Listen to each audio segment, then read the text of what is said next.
Greetings, everyone. Greetings, wild and weirdos and weirdettes out there in wild and weird land, I guess. Let's see what we got going on here tonight. I'm Ron. That's Joe in the middle. And that over there on the far, far end, it's not Austin. That's not his name. What? That's Brandon. We're That's kicking this show off to a Brandon. good start. It's Brandon. All right. How's Uh, everybody doing? Doing absolutely great over here. We got LW Marshall hanging out over in the Get house. everybody out there. Hey, LW. You got Beth Duncan, Lisa Beth. Beard, Spooky Appalachia, Spookers. Nancy White, Nancy. Mythical Legends Podcasts and Expeditions over from the UK. It's our buddy Daniel Burnett. Hey, Daniel.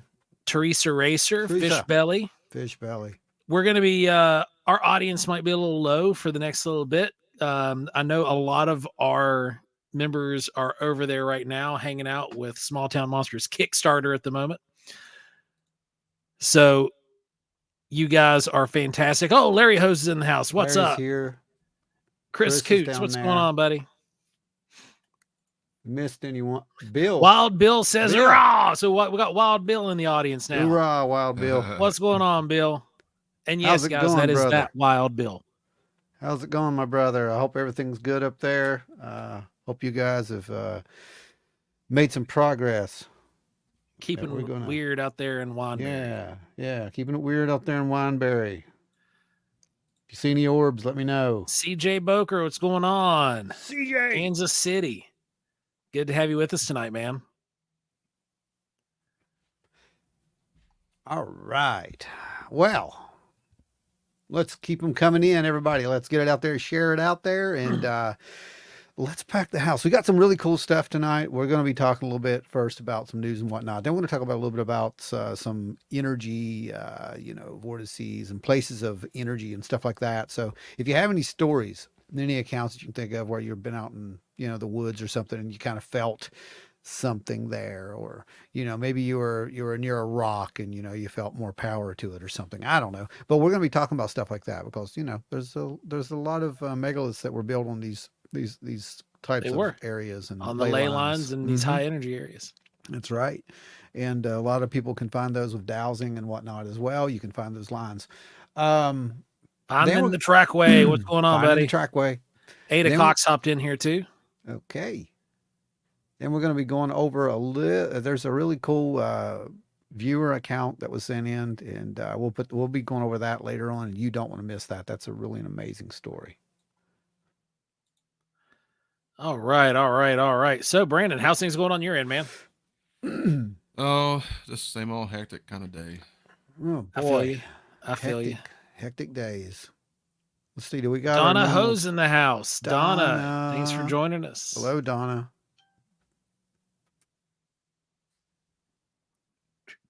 All right. So, what do we got? We got in the news here some interesting stuff popping up here in the last 24 hours. Because last night we really didn't have much news, but today there's a little bit. Yeah, a little bit. What is it going on there, Ada? Ada says hi. Feeling. Oh, she was sick. Oh no. And then little brother has a low grade fever. Oh, well, I hope you get better there. I was down under the weather there pretty much all last week, so I understand that. So we've got the first human with Elon Musk's Neuralink has been installed. They're still alive 2 days later. So far. We're still watching that story. It's a developing story. Yeah, it is a very developing story because now there's like a whole litany of other. Apparently, Neuralink was installed in a lot of things. Well, we're waiting to see if when those things take over the human body, and now they have their first host. So it'll be really a good time.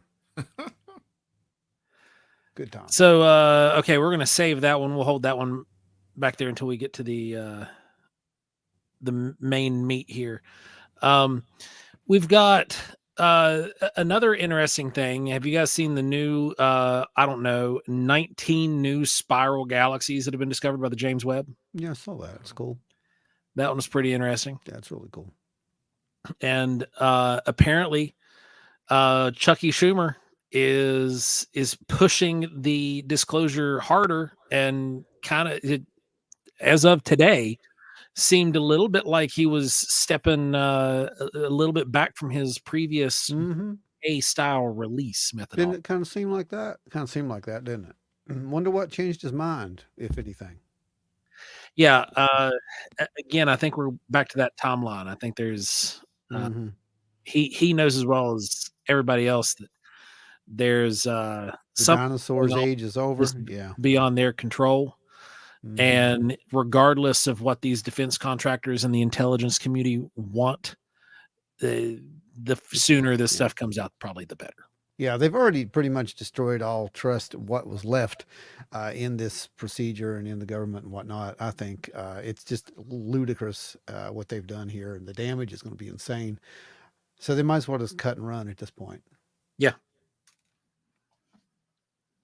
Now, with Pat's in the house, what's going on? And Sarah Ramsey has joined us. Sarah. Just me, the Great Dane, and Sarah tonight. They're watching. Hey, we're happy to have the Great Dane watching with us. That's good times. Well, yeah, that is good times, actually. Gigantic slobber boxes. Yeah. Always good times.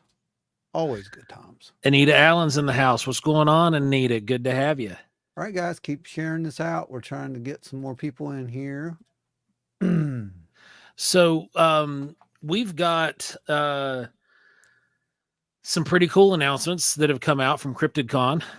If you're a fan of Skinwalker Ranch and Ancient Aliens, this year's CryptidCon, I think, is going to be the CryptidCon for you. I think it's going to be the CryptidCon for everybody, is what I think. Yeah.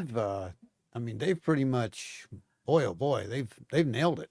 They've only dropped 2 guest announcements so far, and this is the earliest we've had these announcements from CryptidCon. On, like, normally they're later in the year, but they have been making the announcements early, getting everything lined up because of the nature, really, of the guests that they've got. So the first guest that was announced was, of course, Giorgio Tsoukalos. Yeah, which, as you guys all know, is going to be a huge favorite for us. Yep. And today they announced Mr. Thomas Winterton of Skinwalker Ranch. I'm pretty excited about that myself as well. So Tom's a pretty cool guy. He's pretty down to earth from what I understand. So very, very, very good times. And these are only the first 2 guys. So they're going to be getting some really, just keep watching. There's going to be some cool stuff that shows up, I think. On top of some regulars, probably. But yeah, those 2 right there, boy, I'll tell you, that's a home run as far as I'm concerned. It's absolutely is. Yeah, absolutely, it sure is. And I'm very. We got excited. Tommy in the house with us now. What's going on, buddy? Yeah, I'm very excited. Just for the sheer fact that, hey, it's Giorgio. What are you gonna do? I mean, right? Then you guys can come pick you up one of them little heads there and have him go sign it if you want to. We'll have a few of them on. We're going to have plenty of those skulls there for everybody. We'll have a few of those for you. That's his, by the way. That's not ours. That's his. That's Joe. That's how his. far is Lexington from Nicholas County? Okay, it takes us 2.5 hours to get to your house, and it's a 2.5 hour drive for me to get there. So I'd say 5 hours on the nose for you, Ada. Worth it. It will be worth it. It's a 2-day event. 2-day event. It's phenomenal. Beth made it out last year. It was her first big event that she'd ever come to, and she had an absolute ball. Oh, it was just magical. Absolutely magical. Lisa, I think you're right. You might need to make a trip to Kentucky for work during that time frame. That's very well should. Yeah, that's a good plan right there. That's a real good plan.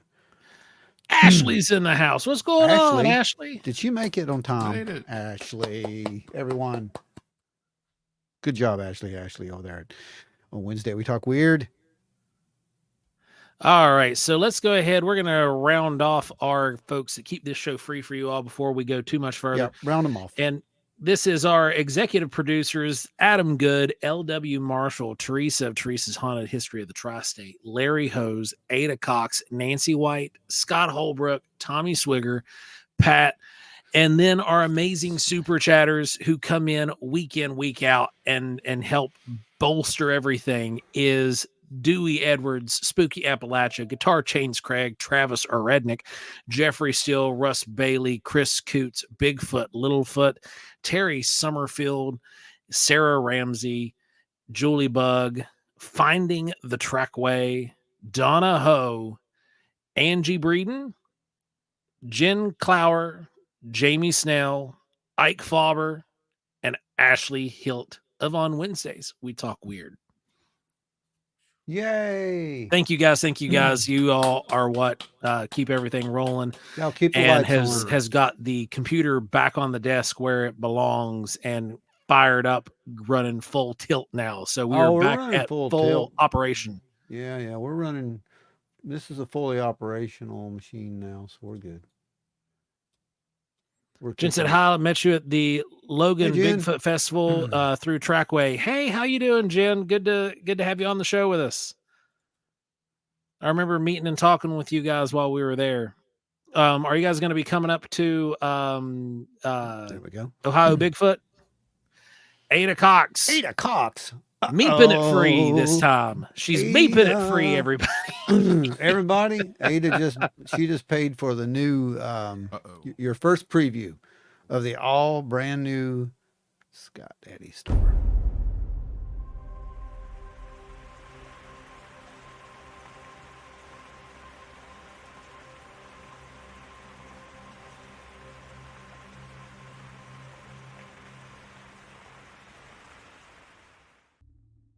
We got 2 back to back, and that called for a fever dream blessing. It was, because that was like so peaceful, and then you had the absolute opposite. But yeah, that was pretty awesome, guys. Thank you so much for that. Thank you, guys. Huge help. Hugiantic help. Meep.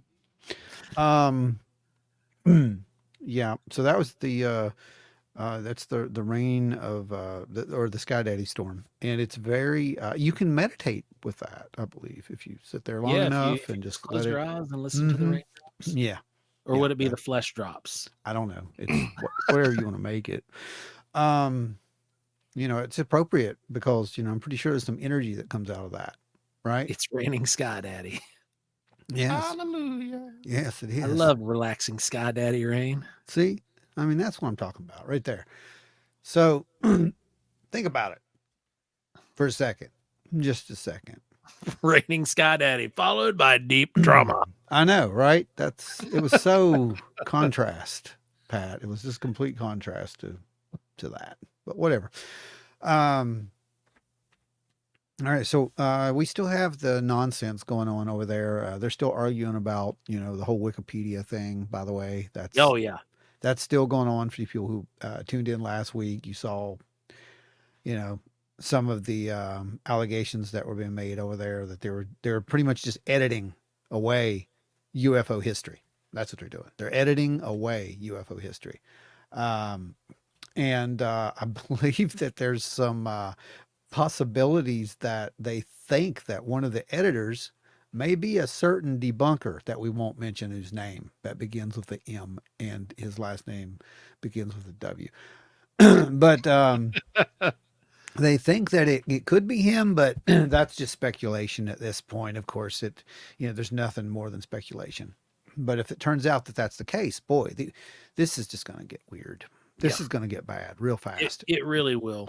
It's going to get bad real fast. And I mean real fast. So we're going to keep watching that story as it develops and see if we can tell what's going on. But let's talk about why we're here. No, not that. We're not going to do listener count yet. That'll be later. Why we're here is because there's this. Okay, so there was darkness, and then there was a big explosion of some sort. We don't know what kind. And then the earth was formed somehow. And, well, actually, I went back too far, I think. So why we're really here tonight is we're going to talk about energy. I don't know. Let's see. Hold up. Pull the top deck. Pull the top Hold up. Hold up. Start. Nope. You have to do better than that. You guys are great. Bacon? Really? oh, 8 o'clock. Ada, you never disappoint me. She's on it. She always is. You got to watch her. Pat said bacon too. Brandy, hey fellow wild and Brandy. weirdos. Hey, Weirdette, how's it going? So you guys are getting excited, right? Because there's some really cool stuff coming down the pipes. Really cool stuff. Speaking of high energy and so forth and so on. So, places of energy. What do we know? What Adam will be in and out. I am a little sick. That sucks, Adam. Adam, go watch the video that I've prescribed to you. There you go.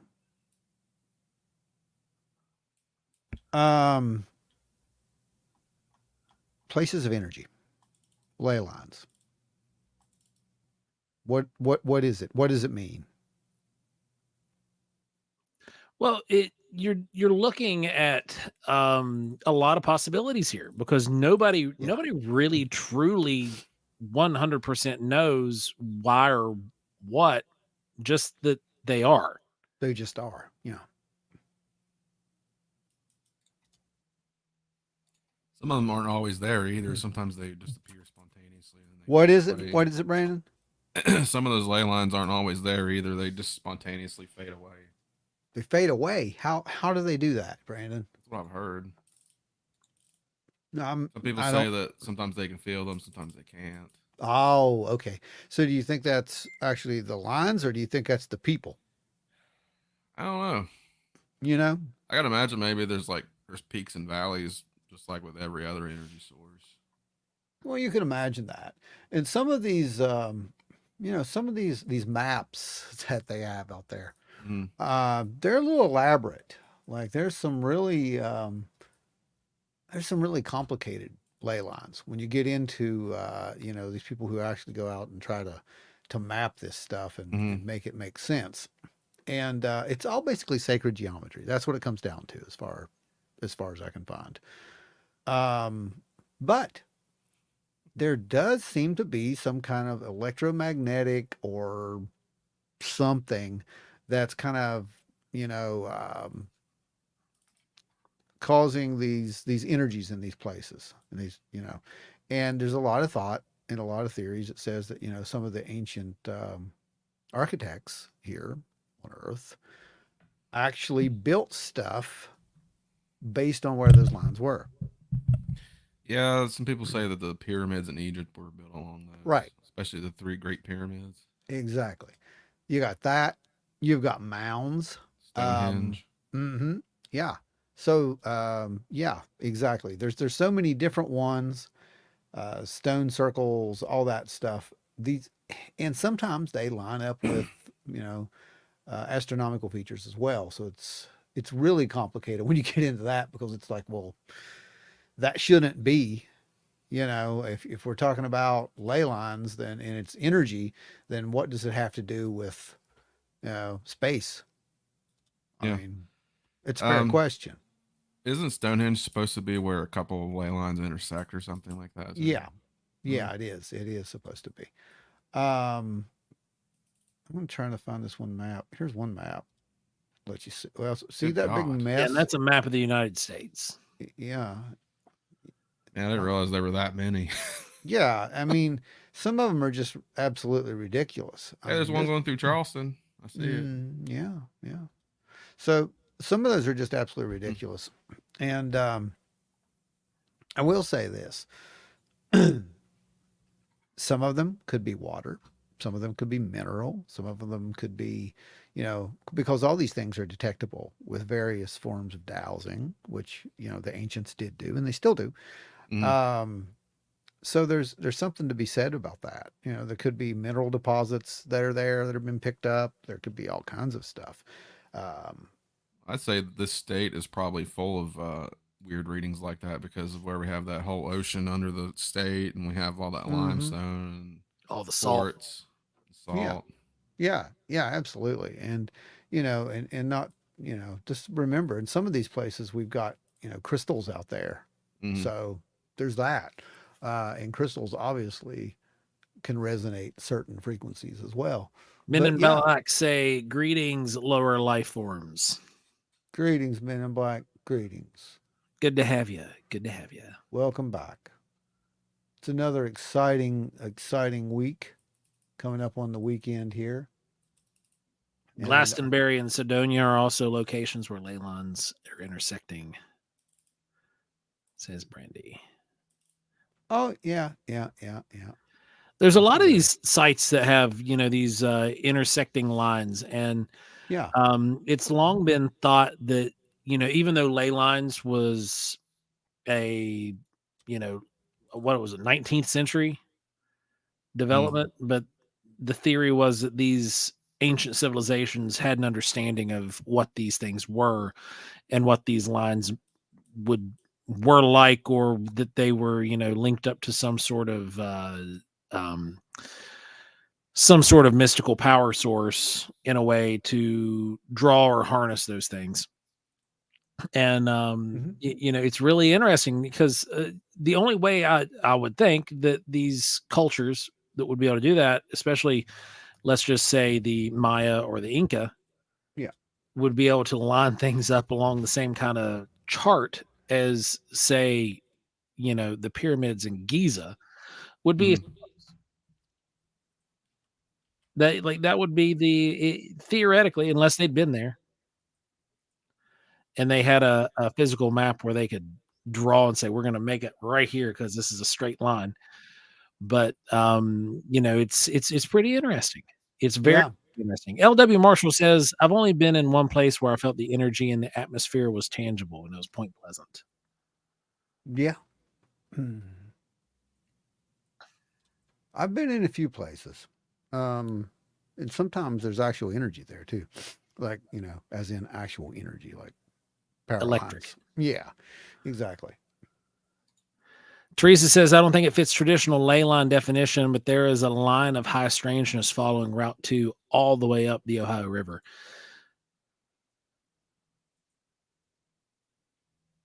There's one. There's the St. Michael's ley line there in Wales.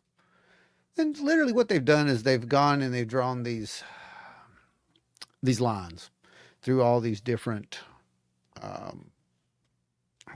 different sites. And they're mapping out, points between points and trying to make some kind of sense of it. The thought is that, these structures and sites were built using like a geomancy or something to that nature, that our ancestors could feel that energy. And so they built up on that energy. It makes perfect sense, actually. Yeah, that's good, Anita. Exactly. Think of them as rivers of energy. Anita says she thinks of them as rivers of energy, channels where stellar energy drains, etc. Then there's tributaries, both flowing into and out of the main lines. Fishbelly says the Earth rotates at 1,000 miles per hour, whipping through space around the sun at 60,000 miles per hour. Something's being generated. That's a good point. That's a very good point. Ley lines are caused by cats brushing past each other as they traverse the globe via a complicated network of time dilation tunnels. I'm on board with that explanation. That's one of the best explanations for ley lines I've ever heard, and it's official. Brandy said, so these places are supposed to raise your vibration like we talked about last week. Right. This means increased psychic awareness. Well, they don't necessarily raise your your vibrations, Brandy. It's if you're already in that kind of state, you can sense it more, I think, is what it comes down to. They vibrate at their own rate. You just kind of feel that. Anita says, I knew a guy who swore you could divert them by putting a blue rock in their way. Oh, wow. Pat says there's energy everywhere. Why would there be rivers of energy / what is forming it into a channel?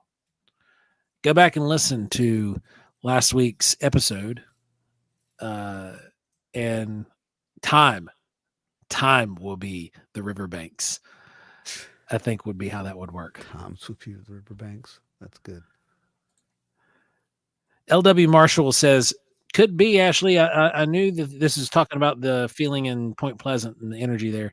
I know everything had happened there before the first time I visited, but I will say when I visited other similar locations, I don't get that feeling. Mm-hmm. Tommy says, "Who drew the lines?" I had that.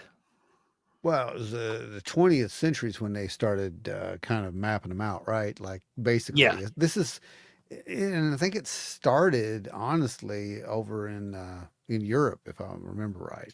It started in Europe. Yeah, that's what I thought.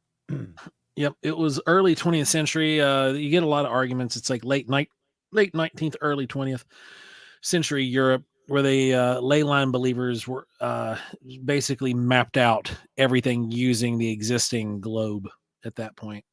Hmm. And Yeah, when they Alfred did so, they Watkins. found all these, there were tons of structures along these same lines.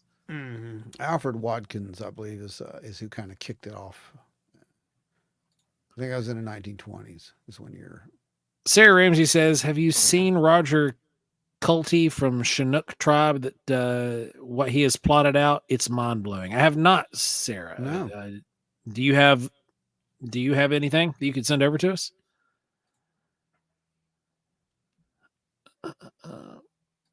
Pat says, "I find Men in Black's explanation the most convincing so far." It's pretty convincing. Let's see. Are there any major or famous ones near West Virginia? There's only one ley line that passes through West Virginia, and it passes at a like 60-degree angle, coming up through the coal fields, moving through Charleston and out above, like kind of like the Ripley Ravenswood area. Huh. Is that where it's at? Yeah, I've got it pulled up right here. I'll throw it in the thing. Yeah, throw that up there. I want to see that.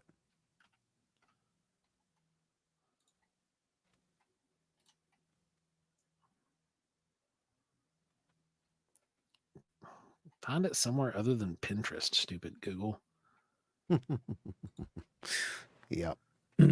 Yeah, like Ashley said, there's multiple ley line maps as There well. are. And there are actually there's multiples, and I think that's one of the things. It's like It's one of the issues with it. yeah, Which one's the one? yeah, Mm. or did that person sense it over here when it's really over there, or where is it really at? Like Pat had said, what constrains it to an area? Is there an area, or is that just us trying to superimpose our own order on everything like humans do? It's got to make sense.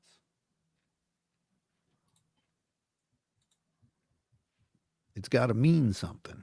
So we have to make these patterns, and is that All how right, it I works? got it I don't now. know. You got it.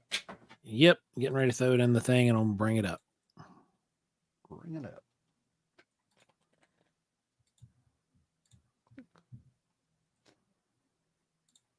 There we go. Hey, Pilot Mountain is a key spot, huh? check that out. Is that Mount Pilot? Yeah. Huh. So Is it that coming out it of Point bisects Pleasant? it bisects the state through the thickest portion of the state, and it pops out around the Ripley, or goes down in McDowell and out up and around Ravenswood, Mountain Ripley area, into Washington and D.C. technically it doesn't even go through Charleston. It looks like it goes through just northeast of Charleston. Yeah. Like around Clendenin. Well, you can see that one shooting up towards Moundsville there. So Yeah, that's the one I was talking about. yeah, that's interesting, huh? But that Moundsville spot is like, that's probably 50 miles from where the line's at. Mm-hmm. Like where you see the dot versus where you see the hash mark. Yeah. Yeah, that's crazy. But yeah, you can see there's like quite a few things there. Of course, Serpent Mound, they've got it nailed out there. Yep, Serpent Mound's nailed down. Then also Sandstone in Kentucky. is just south of one. Then the Great Dismal Swamp is in the middle of one. You got the Cape Fear, Stone Mountain, Washington D.C. So the theory is basically that these are, like you see there with Mount Pilot and whatnot, some of those are convergent points, right? Where all these lines Yeah. come together, and that's where they should be like major monuments. I don't know. Like I said, I think that people can feel these things. I mean, obviously, but did they feel them enough to where they decided to go out and build these massive monuments on them? Or again, is that just a coincidence? We're tracing it back from there. Remember, there's no, as far as we know, ancient maps that show ley lines. No, they're not that you can find. I mean, there's Right. people who have used ancient maps and put ley lines over them, Right. but there's no ancient like Yeah. old sailors maps that used them or any kind of exploration. Yeah. So modern kind of thing, I don't know. We got G3033H there. Welcome, Yep. welcome, welcome Thanks into the for mystery joining in the world. show. Oh, we got Fob Daddy in the house. Fob Daddy's over there.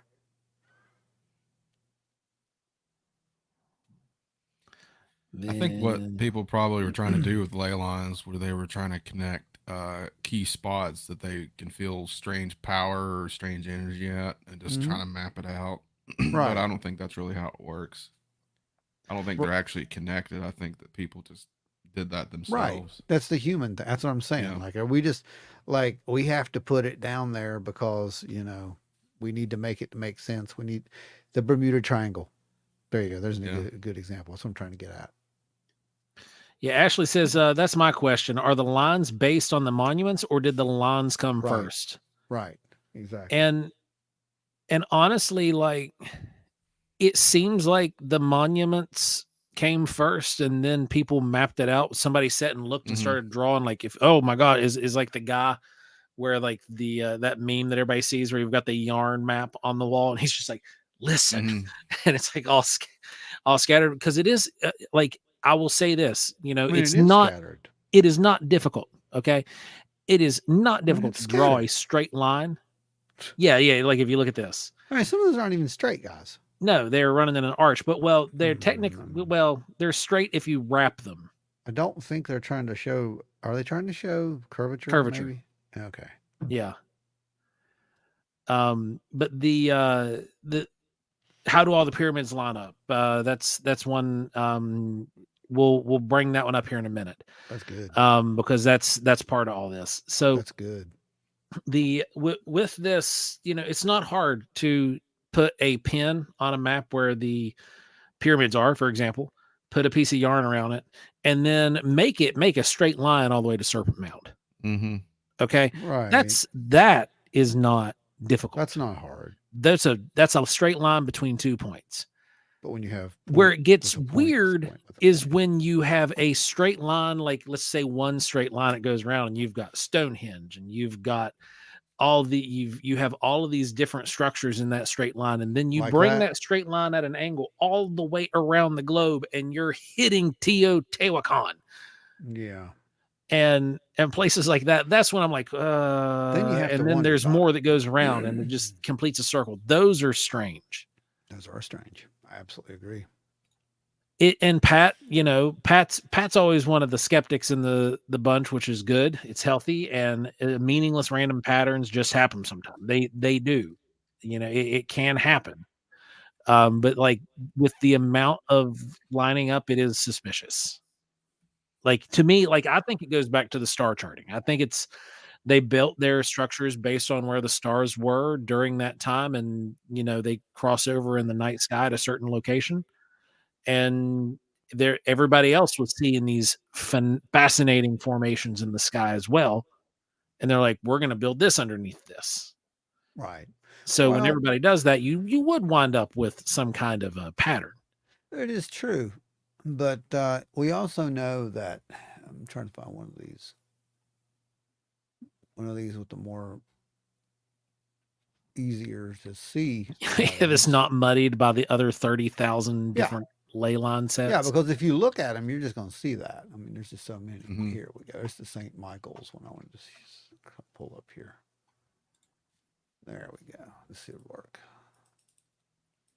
Shouldn't be as blurry, and it should have some defining characteristics on this one than the other one. Yeah, there you go. There. Y'all can see that, right? Yep. So you can see, I mean, that's not just point A and point B. I mean, that's like A through H or something. So has there's anyone quite a actually bit. like done this on Google Maps instead of just put dots on a map? What's wrong with you, Brandon? No one's going to do that. I can imagine humans will like move a dot a little bit so it hits that line. Right. Well, yeah. Well, yeah. Now here is a map that is cleaner. It does show you. It makes it easier to see. It's also in color. Mm-hmm. That's the one I used in the background image. Yeah. And you can see some of these areas of interest and how they kind of line up. Now, the reason some of these curves look like an S is because this is a flattened out composite of a globe. Mm-hmm. So these lines, if you wrap it around the ball, will all line up with one another. So it's not like it's geometrically off. It's just making up for the fact that this is on a globe. Yeah. So you're looking at going straight through, all of these areas here. You've got multiple sites, like going through Africa into Turkey. Mm-hmm. And then there into, through India, Russia, and up into the Arctic, basically. And we're seeing all of these locations and these hot spots, and there are weird things. Like, look, for example, if you look over in the California region, okay, there's that's where, like, that in between, if you go between what's there at the lower California and up into looks like that's going into Canada, up into British Columbia. Yeah. If you were to drop a line straight between those two dots, you're going to land on some really, really freaking weird places with very strange activity going on. Yeah. And is that connected? What do you guys think? I mean, again, I don't know. I think that we would need more actual data of some sort. I think that we need to be able to read that energy. That would help too, right? If we could read it, we could map it. Then we'd have Brandon's Google map that he wants. Yeah, yeah. See, my problem with it is tectonic plates shift, the atmosphere changes. Right. So, like, what would be causing these ley lines? Like, the plates are shifting right now as you speak. They change all the time. Everything's always moving around within the Earth. So, if it's not the atmosphere and if it's not, underground, what would be causing the ley lines? Ghosts. Now, I cannot find this, and I looked for it earlier today. I saw it on, I think it was on Ancient Aliens, is actually where I saw this animation. I was just trying to find a still of that animation. And it was a different way to look at the ley lines. And it showed, obviously, you had this 3D animated Earth in the middle. Mm-hmm. And then you had all these like fountains, is more or less what it looked like.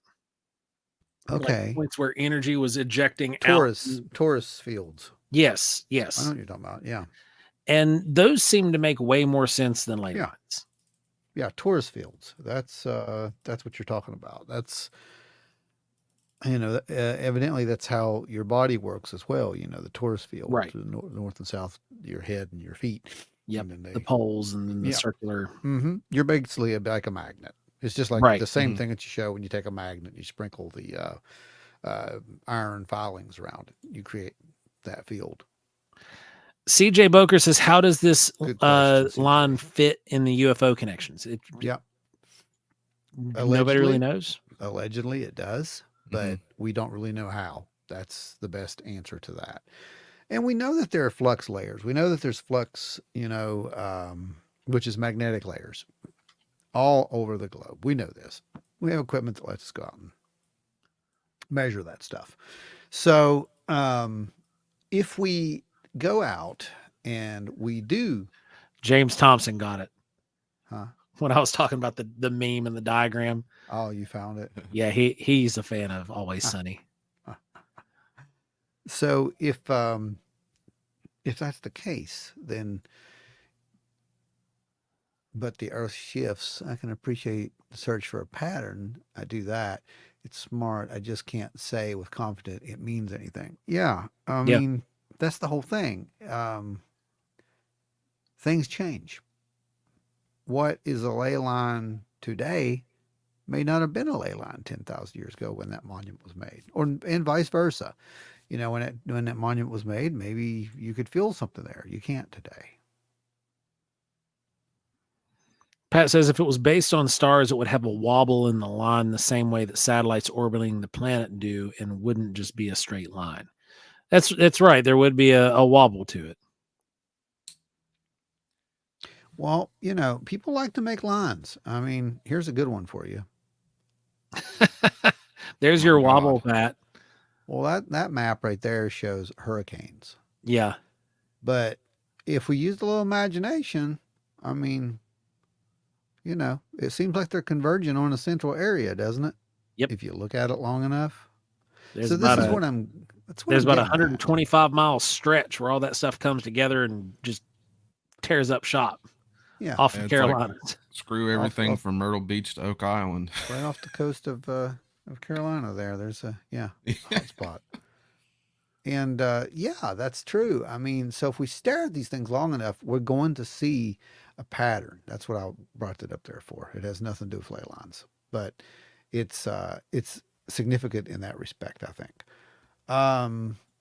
Then Ashley brings up a good point, but on the map, it makes it seem like West Virginia, Ohio, Kentucky isn't strange at all, and that's a fact. And the same that's thing. That's why goes we don't believe it. The same thing goes with New Mexico and Montana and all the other really freaking weird places. Yeah, that's why we kind of don't buy it, Ashley. Yeah. I think that there's places of energy. And I think that would be more in the line of what Joe was calling vortexes earlier, and with the yes, that's more vortexes or window areas. Yeah, I think that there's more to that than there is to this sometimes perfect geometrical alignments of these things. And for the simple fact of, like I said, how if it's under the ground, that moves. If it's above the ground, things can affect that. Yeah. I don't think that it's that easy. I don't think it's that easy at all. I don't think that if we go anywhere where some of these things are converging on these maps, that we're going to find anything really more significant than we would anywhere else. And Angie's in the house. Hope you guys had fun last night at the get together there at the paranormal talk you guys do in St. Albans. Looks like you guys had fun. I didn't get to go. I was too out of it. I'd been up all that night. Emergency. Brandy brings up that at certain times of the year, mostly the solstices, is when these the sun will come through and go into a chamber in a lot of these sarcophagus, a lot of the megaliths and things of that nature. That's right. And that just all goes with the, that's solar and that's archaeoastronomy. Yep, archaeoastronomy. Mm-hmm. Yeah, there's reasons for that stuff too. I really think that they were doing that to watch and make sure that everything stays the same. Everything's in order. There's an order to the universe. Because everything got real weird and got real messed up before, and they remembered. Mm-hmm. They did. They remembered. They didn't know what they were remembering, but they remembered someone told them Yeah. to keep an eye on the sky, and that's what they did. They don't know why they kept an eye on the sky. Ashley Hill says Hollow Earth confirmed. It has to be, Ashley. It has to be. So yeah, like see these big spots here, these massive hotspot areas. I'm not convinced if we go there that we're going to experience anything more weird than we would, down here in I don't know, just somewhere where it's barely anything reading there. So I don't know, guys. Men in Black says ley lines are like electric fences designating the territorial boundaries of different alien species and their claims to your backwater planet. That's funny. Now, there was a theory at one point that, these craft did use the ley lines to traverse and so forth. Yeah. So I remember that. That was a very, they were saying that they would bounce basically off that energy. Mm-hmm. Yeah, or they would recharge their fuel or whatever they were using at these places where they would intersect, like Stonehenge. Right, exactly. Now, that's 100% Line. speculation, and that's one of those ancient astronaut theories that's you got to really delve deep on that one to really believe it. I don't really believe that. So now I'm going to go way back up here because we're going to get into the vortices. Oh boy! And I want to get Lisa's starred comment from the very beginning of the show. Mm-hmm. Almost there. Almost there. Yeah, it's back there. It's way back there. Oh, found it.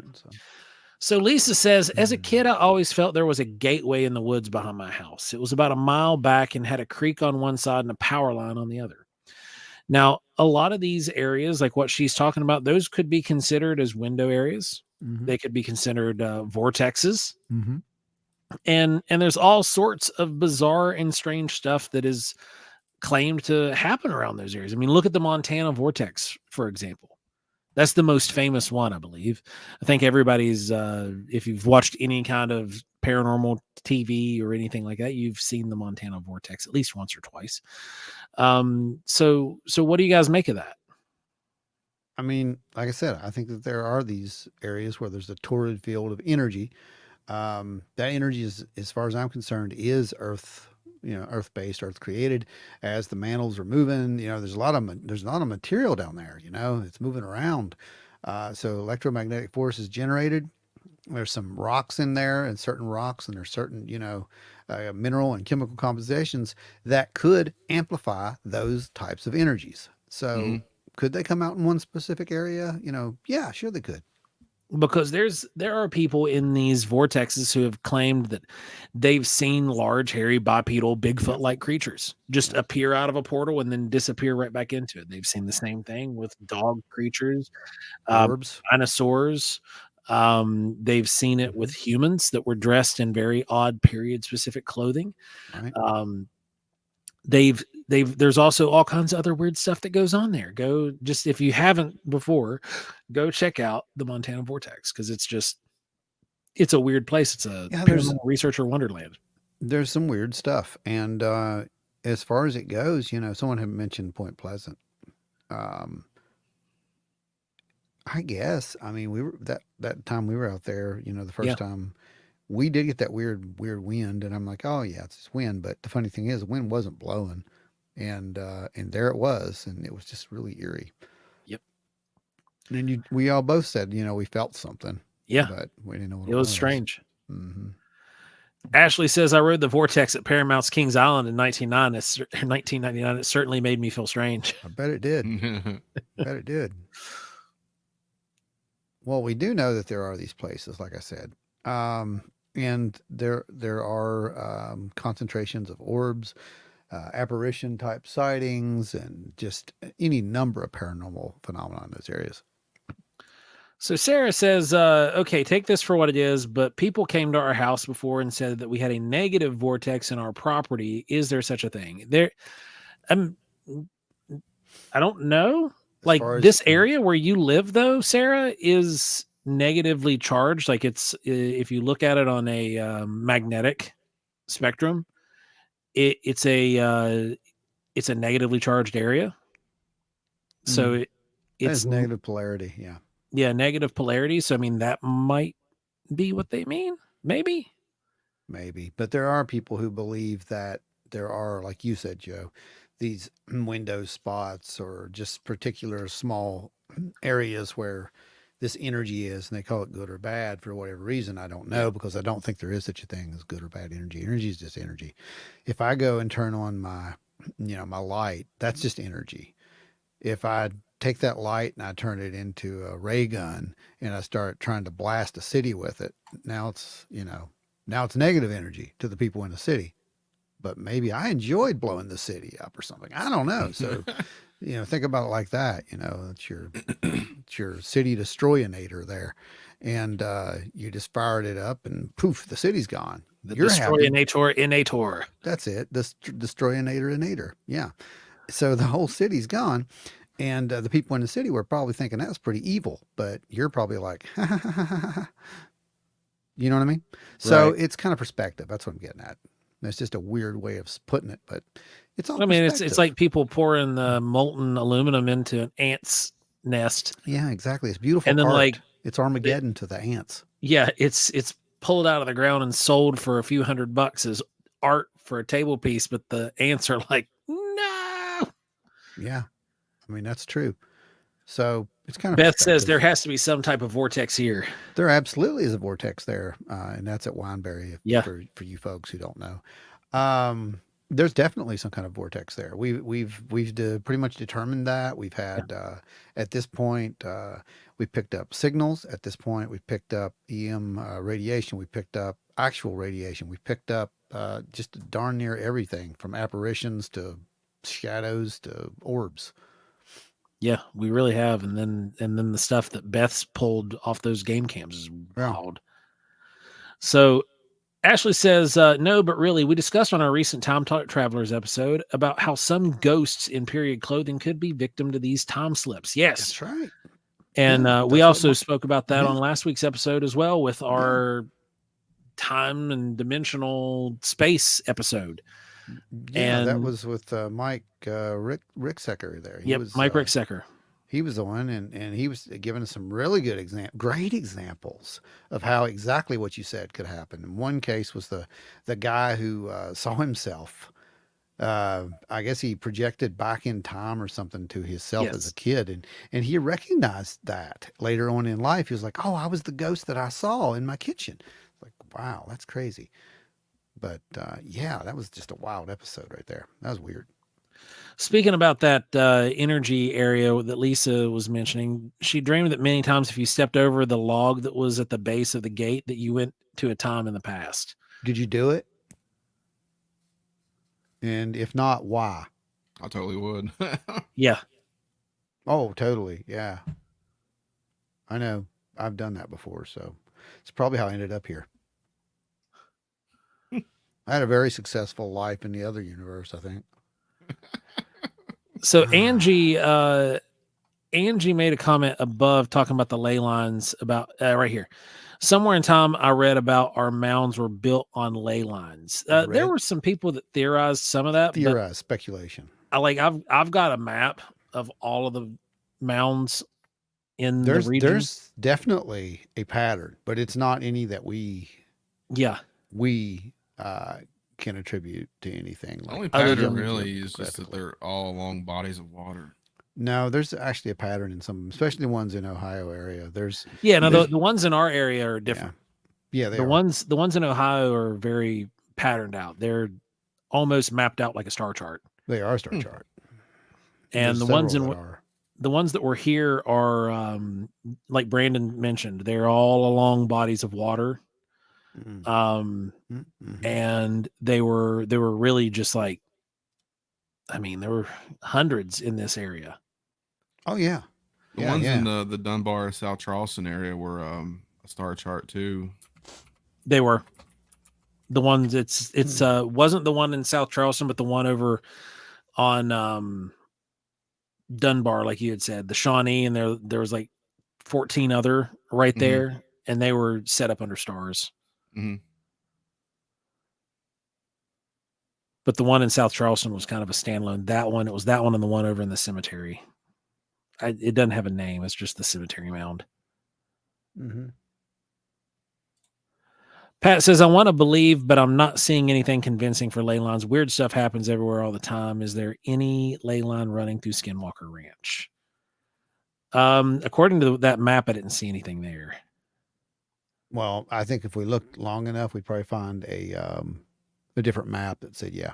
Probably. No, Especially. I mean, that's really what we're seeing. It's just like you can just scroll through this and there's just so many maps. Um, I mean, if anyone knows the answer to that, by all means, please answer because no. Because I don't know which map would actually be the map to even point you in that direction and say, here, go look at this because no, there's just too many. So, Egypt was brought up a few times. We had some Yes.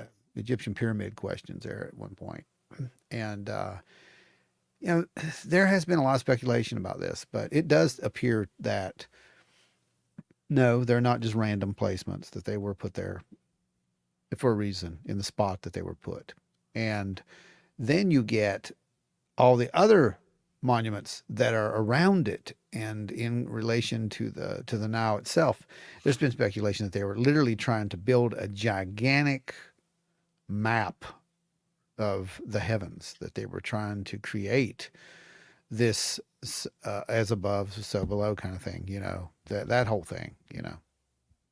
And it kind of makes sense because they were preoccupied with the concept of life after death. They were preoccupied with all that. Julie Bugs in the house said, sorry Hey. she's late, but she was watching the STM Kickstarter where she also won a really cool tumbler. Oh, did she? Yeah, she won one of the first question sets. I was watching it while I was driving home. That's cool. I did not get to watch it, unfortunately. I usually do, and I did not get to watch it this time. G3333. Well, I'm just gonna call you G Ball. G-Ball. I don't know where you're at. I'm in Boone County, West Virginia, but work in Raleigh County and Logan, Cabell, and Fayette. We're all based in West Virginia here. I'm in Putnam County. I'm from Boone, though. I grew up in Boone, and my wife did too. Ron is in Charleston and grew up in the Sissonville area. And we've got Brandon here. He is just down the road from me, and he grew up down in the Logan area, Logan, Boone County area. Yeah. But I used to work all over where you're talking about there. A lot of travel interesting back and forth fixing computers. Yeah, there's a lot of interesting things out that way. Oh yeah, there is. Some of those places he just mentioned, especially Logan. Hey, Octopus! I was wondering where you were. There I don't have you on Facebook, so I can't send you a message. Yep. Like, hey, see how that works? Yep. Yep. You guys don't just, hit the notify button. Just make sure that you get a hold of us at some point and message us. And so we'll make sure that you get here because you can't trust the notify stuff sometimes. Mm-hmm. Oh, yeah. Like I didn't get notified of the Small Town Monsters Kickstarter thing. I didn't either. Yeah. I'll tell you this. We also got several people this week who said, hey, when was this episode? And they were talking about last week's time travel episode. And over on Facebook, it showed it to them late, as some were just seeing it like 2 days ago. And all that we can figure is the more popular those episodes are, the more it goes up in the algorithm. It's showing it to people. Hindsight. Ashley Hill says, while you guys are sharing your personal information, can I get your social security number too for science? No, you can't clone us or our accounts. People try to do that to me too much anyway already. That's a constant. Anytime you have, a web presence, you're getting hit. It's just how it is. Tokyo is supposedly built for good energy flow. Feng Shui. I know studies have supposed lines of energy. Maybe they can provide some light on the subject. I would agree with that. And Feng Shui is very different, but it's kind of similar. It's based upon energy and the flow of energy and redirecting the flow of energy. But, there's all kinds of energy, though, guys. When we talk about energy like that, it's like, these invisible lines of energy. And then there's visible lines of energy. And then there's audio energy. There's the frequencies and, where some of these places were built around that principle as well.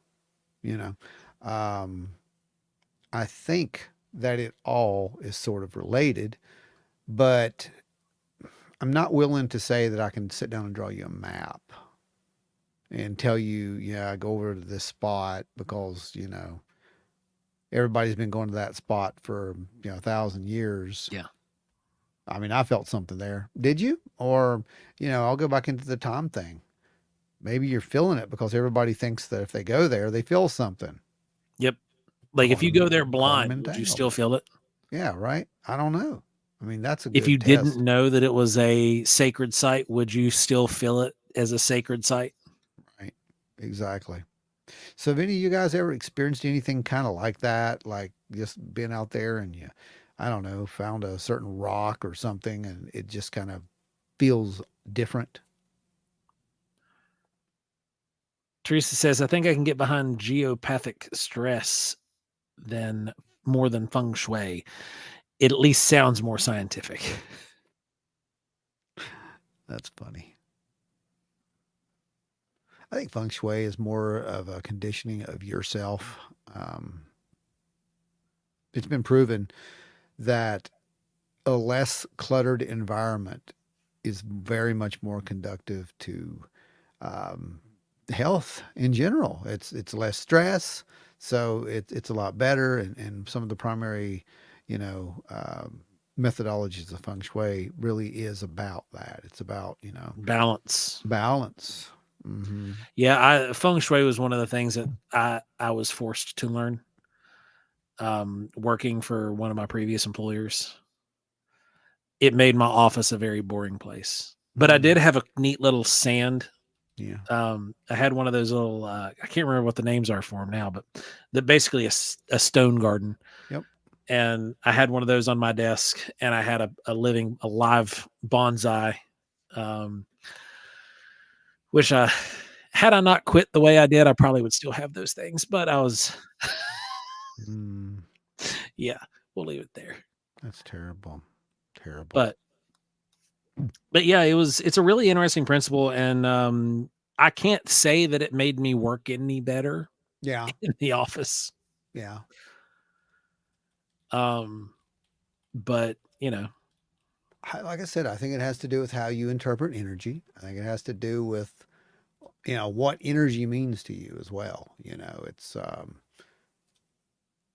one of those kind of things. It's like you get in that certain groove in your mind. You calm, you relaxed, and you just let it flow, and you can kind of tap into that. Octopus says, one time my sister had a crystal delivered to the house that had been energized by a Reiki guru. When I picked up the box, I felt something different. I looked at it funny. Mm-hmm. Yeah, you can definitely feel energy from that kind of stuff. There's no question. None whatsoever. And infusing your stuff, yes, you can do that. Ball says, walked out the back door to take out the garbage. There's a 350-pound black bear going through my cans. We both ran, but I got that feeling. Yep, that would give you that feeling. That's absolutely right. And give you a little bit more of a feeling than that, I think. But yeah.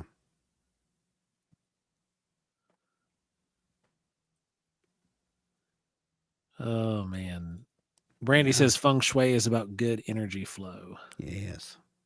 Yes. My arrangement style is more like flung shui. No, Joe. Just fling it wherever it goes, it'll work. No. You guys see my office. That's not how you do that. And you see my bookshelf back here. Yeah. Hey, yeah. Order. Yeah, at least you got books on it. Mine's they're just everywhere, all over the bookshelf and spilling off the bookshelf now into the floors. It's terrible. I had to build a 8-foot by 10-foot library wall. Wouldn't hold mine for all of Kelly's books, and there's still books that won't fit. Yeah, it wouldn't hold them. Yeah. 8-foot by 10-foot, guys. It's not a small library wall.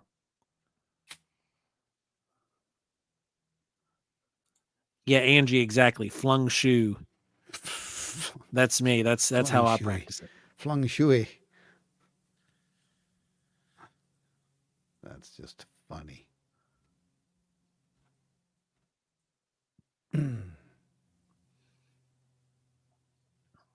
Brandy says, I have some weird fairyland energies up on the hill. There are very large rock formations on my property. Says, was your property originally inhabited by like Scottish Highlanders or Irish folk that would have built fey structures? That's curious.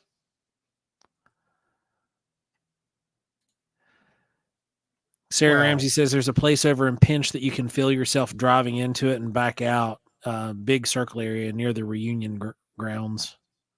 Well, you have to remember, Brandy, as far as, fairies, lore, fae, all that,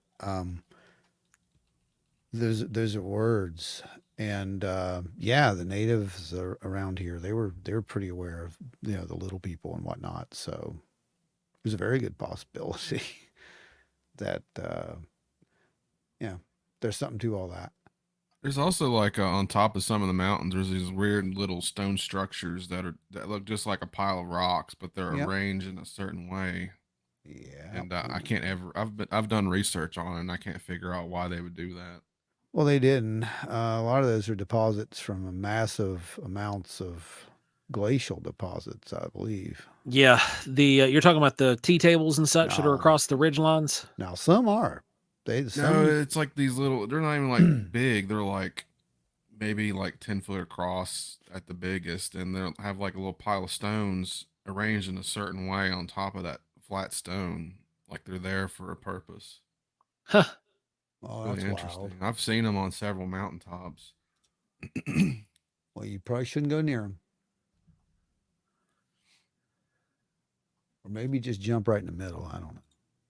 Ada says this one place in Webster County stand out like by a waterfall, and she says it was like you were back in the time with the Native Americans. Yeah, there's Ash Cave is just like that. There's spring on Wanberry. Yeah, the spring Wanberry. There's energy in those places. When we got back there to those ancient hemlocks, man, it was just like you felt like you stepped into a different time. There's definitely energy in those kind of places. There's no question in my mind.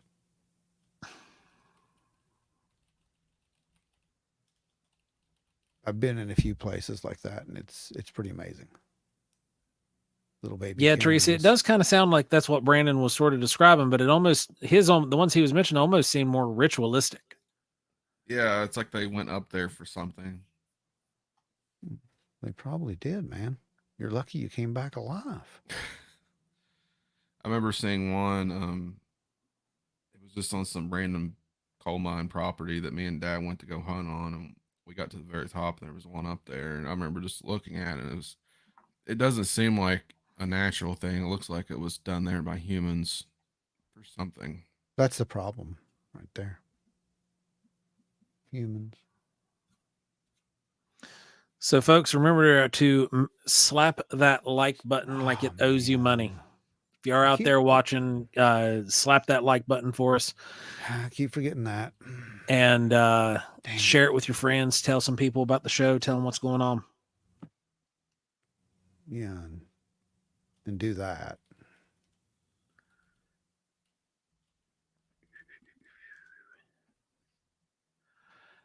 Just checking some analytics there. That's what brought it up.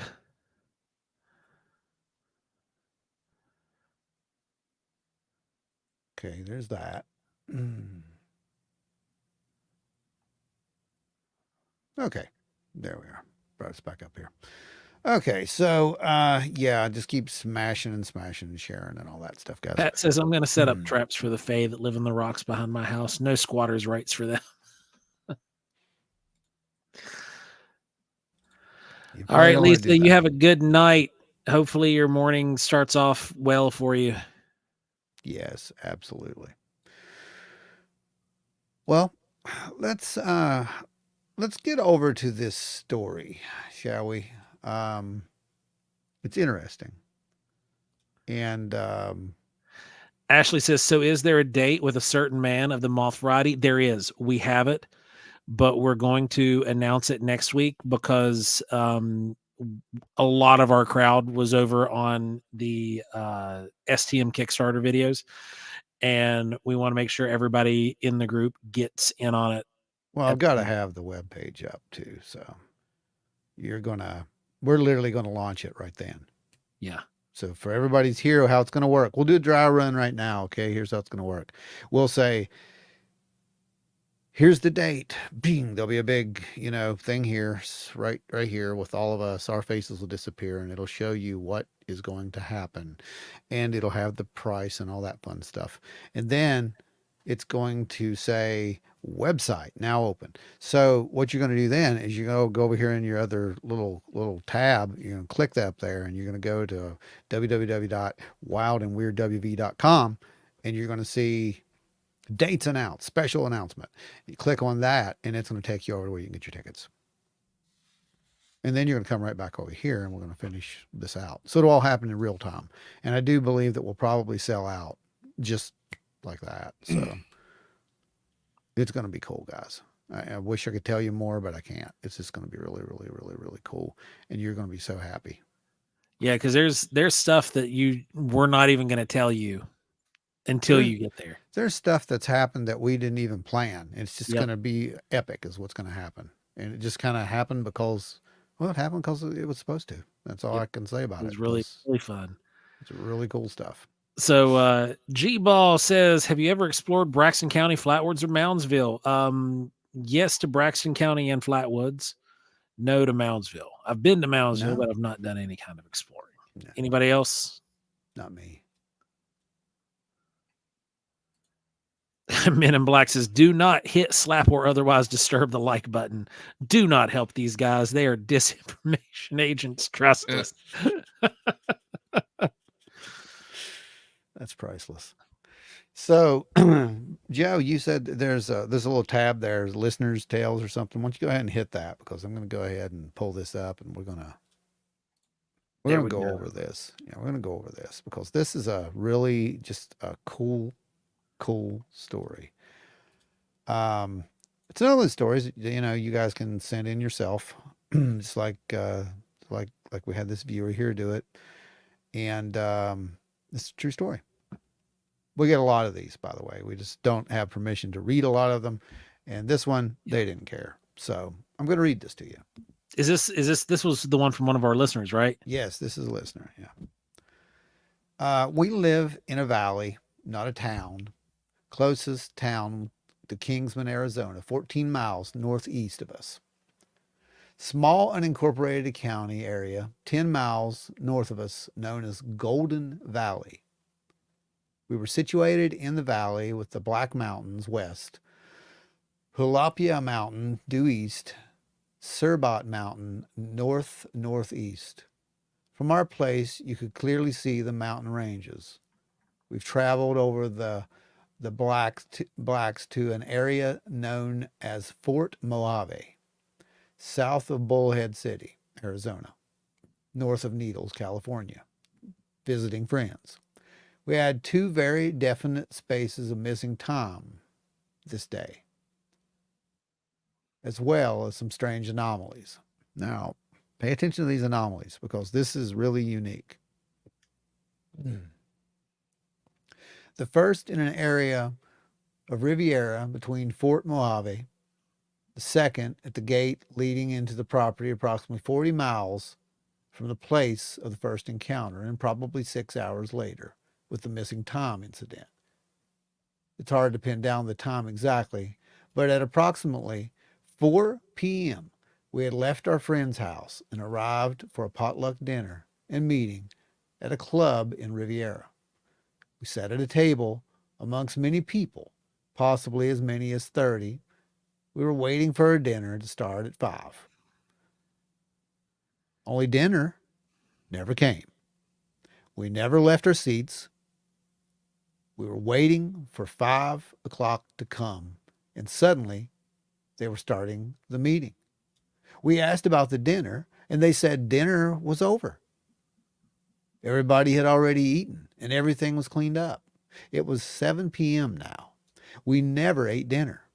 We have no memory of anyone else eating or anything. We didn't understand how this time could have jumped from 4:30 to 7 without us knowing it. It just was. It was 4:30 1 minute and 7 the next. Now that is impressive. That is a wild, Yeah. wild case of missing time. And it continues. We were perplexed and very hungry. So we left without staying for the meeting to take place. So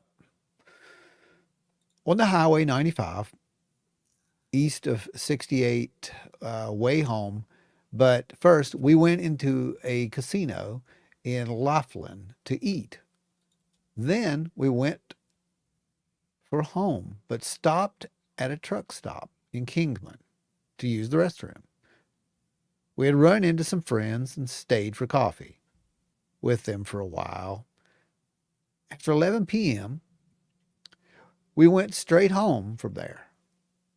Along Highway 40 south, at turns from 40 to 66, we checked the time. It was 11:20.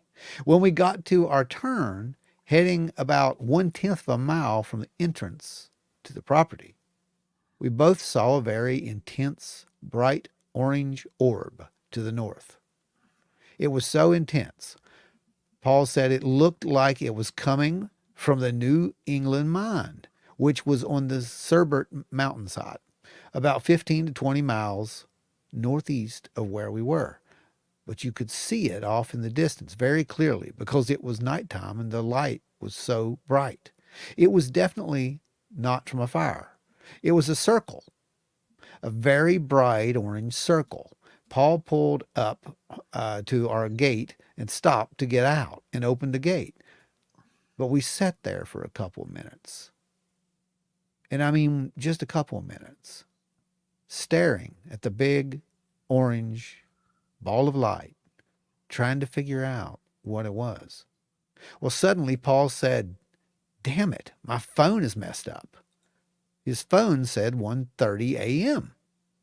I told him I would try to fix it, but then I realized my phone was also saying 1:30. We figured it was some kind of a glitch in our Sprint service, but when we went inside, all of our clocks were in sync with our phone. It really was 1:30 in the morning. We were perplexed. Like, how can that be? Because it's only at the most a 10-minute drive from Highway 40 to our place. I was supposed to call my brother in Utah. Obviously hadn't. So I called to apologize, thinking I could get the voicemail, but he answered. I told him about the missing time. The orb was out of our minds with this new strange event. And my brother said, "Stop."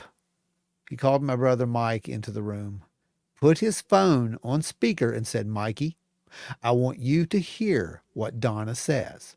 Donna, tell him what you told me." So I told him. And he said, "Oh my God." The exact thing had happened to them. The whole day had been interrupted with episodes of strange anomalies and missing time that coincided with the same times that Paul and I lost our time.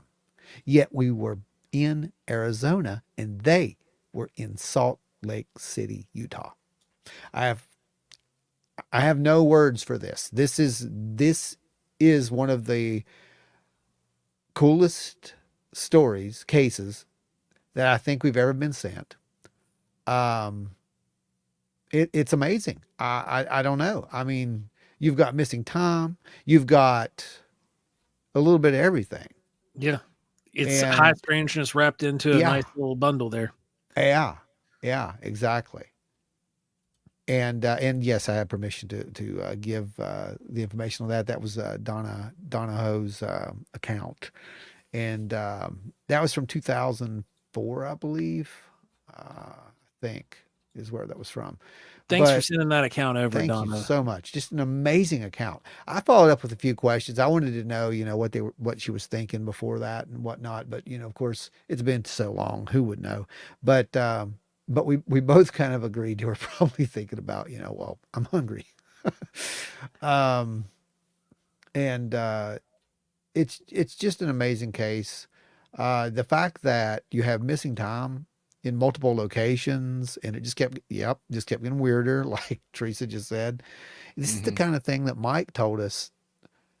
How did he put it? If I was writing a story, if I was an author and I wanted you to pay attention to a certain thing, this is the kind of thing I would put in there to make you pay attention. Like there was something there. And wow, just an amazing account. So again, thank you, Donna. Thanks for sending that in. And if anybody else has an account that they'd like to be read out on the show, remember you can always send those over to us, and we'll read them out. If you want to type it out, you can send it to wildandweirdwv@gmail.com, and we'll get it that way. Yeah, I may actually animate that at some point, just and let you see that as well, Donna. It's definitely an amazing story.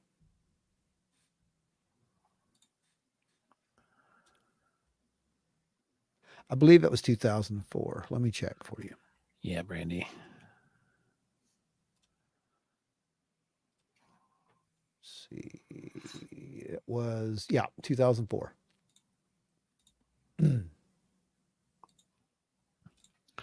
Tommy says, anyone else have trouble with the chat popping up on the screen? I was having some issues with it on my phone a little bit ago, and I just had to close the browser and open it back up. That fixed my issue.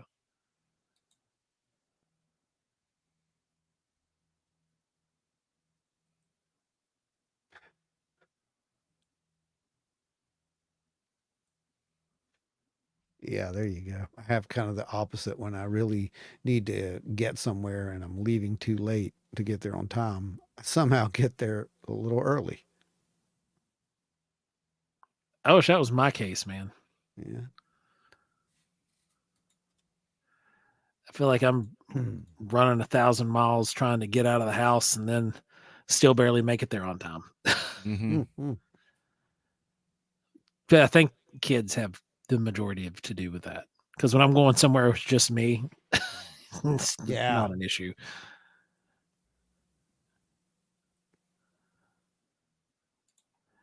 When I had my missing time episode, I just got told it was TLE. I had other non-missing time symptoms, though. Larry, speaking to Ada there, said, or Anita, that's called pedal to the metal.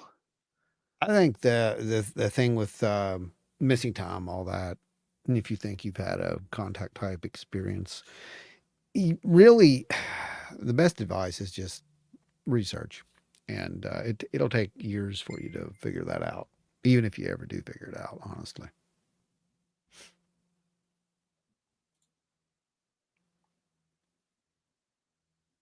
Lisa just sent me the GPS coordinates to plug into Google Earth for her gateway area. So I have to take a look at that later. Okay.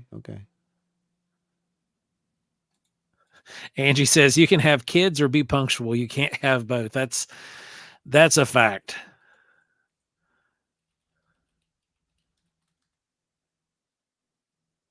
So guys, what are some of your all's thoughts on the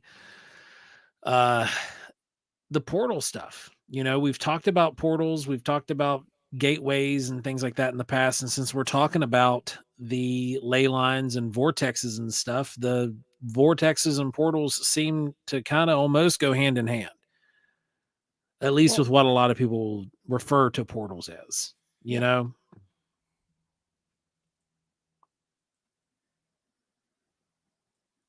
I personally believe that there's something to that. Ley lines, I'm not completely convinced on, but portals and vortexes, there's something to it. We don't understand it yet, but we think that there's energy. We think there's spots of energy, but we don't think that those spots of energy are in any kind of sacred geometrical patterns. Is what you're getting at. Gotcha. So they could be squiggly lines if we tried to really connect them, right? Maybe. Yeah. No, for real. I mean, they don't have to be straight. Like they're wanting to make them straight and orderly, right? But they may not be. They may, because when you think about it, like when you look at frequency, like the way we interpret frequency on our device, lightning bolt. You know, we look at frequency and it can be a wavy line. It can be a straight line. You know what I mean? Yeah, I know what you mean. Mm-hmm. Exactly. So why are we putting this, I don't understand why we're trying to push it all down to one solid, just a straight line. Yeah, the ley line stuff's kind of strange. I think you But got with to the really portals, believe. You got to really believe, yeah. And I think that stuff was probably put together for people who did believe. Yeah. So what do you think about the portals and such? Because we've seen weird, bizarre stuff happening where Teresa and some others were off investigating in a room, and we were outside walking around, and I was Yeah. seeing this glimmering kind of Fluctuation, effect. that in my opinion is like I called it that night. That's a temporal anomaly. But what's the difference between a temporal anomaly and a portal? There isn't one. That's what You I'm know? saying. There's just a temporal anomaly. That's something wasn't right with the energy and with time, with what we were seeing. Like something was very distorted there. Oh G yeah, thirty yeah. three three The G3. portal. I'm never gonna get it right. Too many threes to say in a row.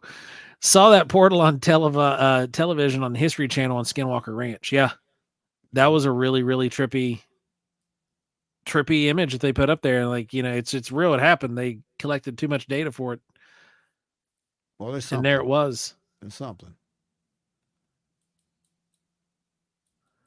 CJ Boker says, I think they're all connected somehow, but I don't know how, and I'm not going to say that I do know how.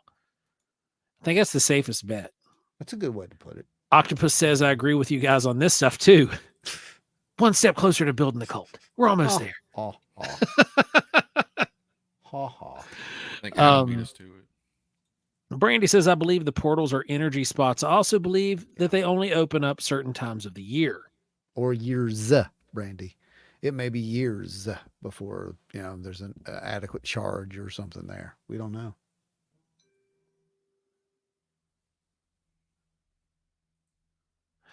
Have you ever heard of the Randonautica app? I've never used it. Can you ask it to take you to a portal?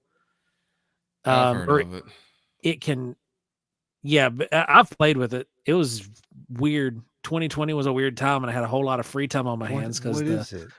Rowan was really, really itty bitty. Randonautica is an app that some people were using it to geocache. Some people were using it to find weird stuff. It had a tendency, which was very bizarre, to turn up like dead bodies that have been buried in the middle of nowhere. What in the world's wrong with people? It would just give you plots. It'd give you GPS locations and you go.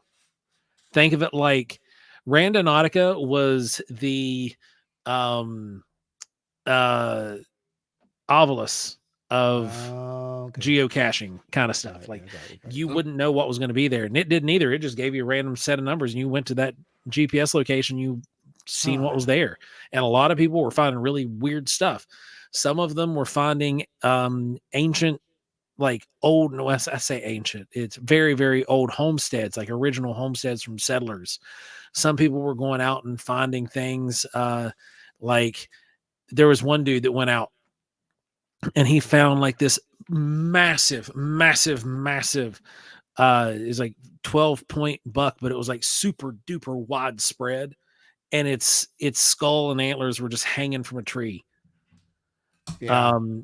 Really just real trippy stuff. And I like I said, I did it. I used Randonautica. Me and Kelly would try to get Rowan to sleep, and let's go. No idea. But I have been through portals, so there's that. Some people were accusing Randonautica of being tied to Satanism. Well, of course, Brandon, everything is. Demons. Demons and pancakes all the way down.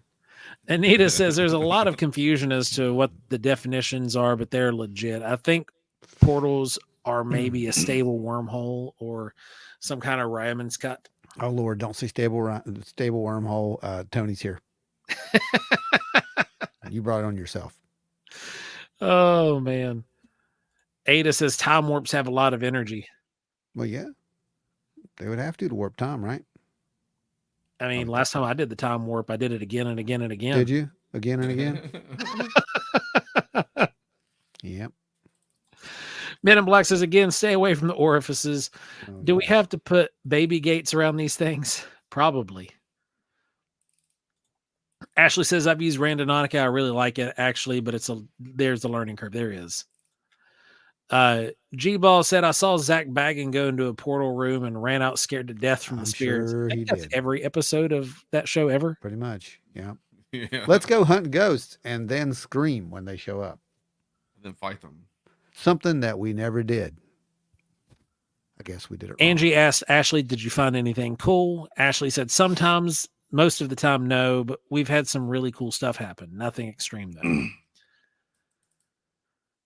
Anita says, G3, Zach runs screaming from everything. There you go. Yeah. Yeah. It's pretty true. Ada says, our intentions have something to do with portal and time warps. Has everything to do with it. Ada. Intention has everything to do with all this. Sarah Ramsey said, think about the faux doors at ancient sites. Yes. Functionality? Yes. No. Functionality. Yes. Yes.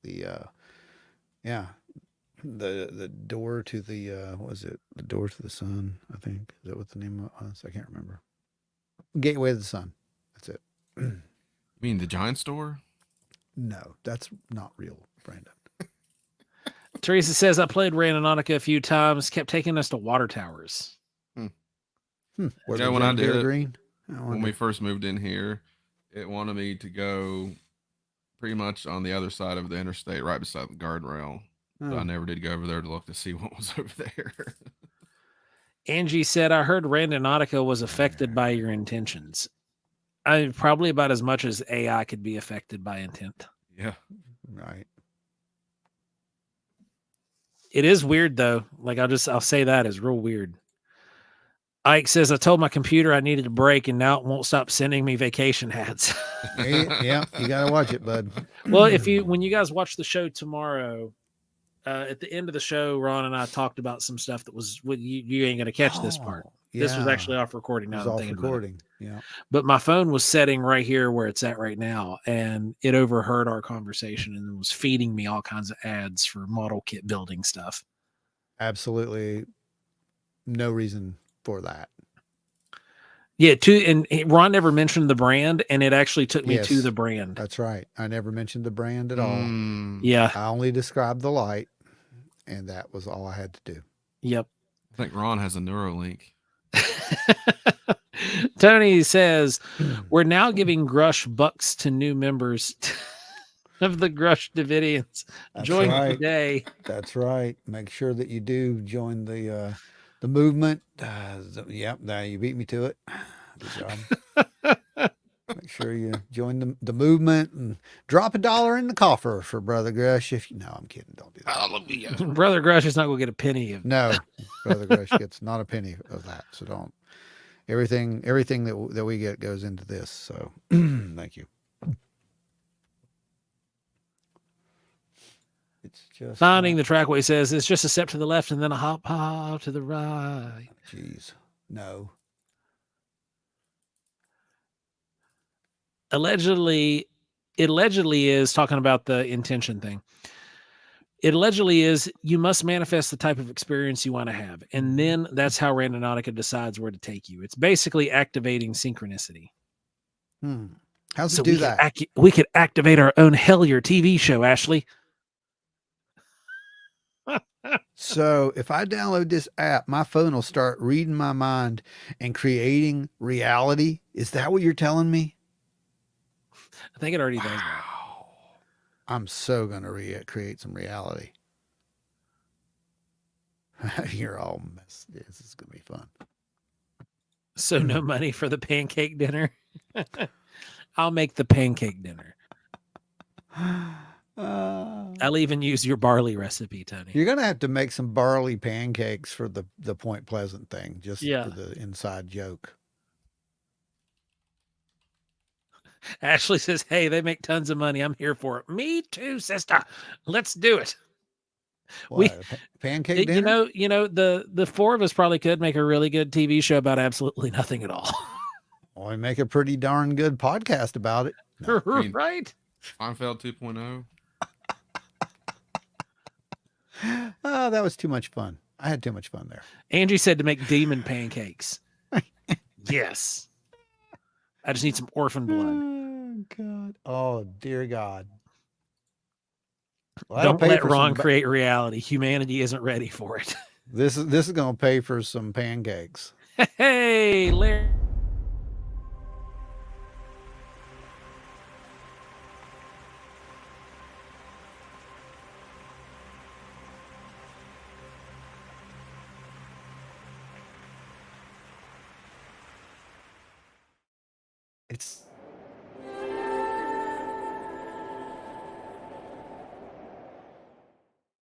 It's so soothing. It just amplifies your delta waves if you have headphones on, and the reign of Sky Daddies, and it's just magical.